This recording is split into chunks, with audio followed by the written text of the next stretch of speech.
नमस्कार। आजकल सावन चल रहा है और सावन में क्या खाना चाहिए इस पर तो मैं पहले ही शॉर्ट बना चुका हूँ। लेकिन सावन में पूजा करने की एक विधि है, उसको आज आपके सामने रखूँगा। सावन तो हर साल ही आता है और हर साल ही मैं मंदिर जाता हूँ रोज़, तो मैं देखता हूँ लोगों को कि कई कई नए नए तरीके से पूजा करनी शुरू हो गए हैं। और आजकल किसी को समझाना तो क्या ही है, हर किसी के पास अपनी बात कहने का एक अपना ही सर्टिफिकेट है कि वो जो कह रहा है वो बिल्कुल सत्य है, सच है। और उसने तो तुम समाज और दुनिया के लिए पता नहीं कितने बड़े बड़े काम कर दिए हैं।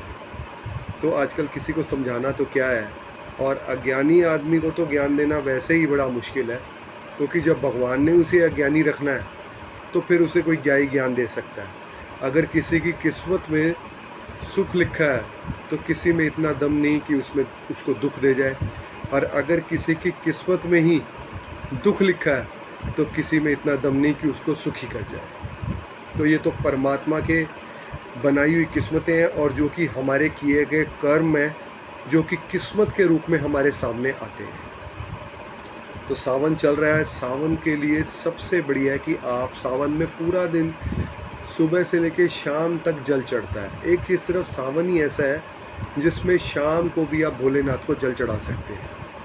तो इसकी सबसे बड़ी जो बढ़िया विधि है पूजा के लिए कि आप 9 बेलपत्र लीजिए और 1 धतूरा लीजिए। मैं फिर बोलता हूँ कि आप 9 बेलपत्र लीजिए और धतूरा लीजिए।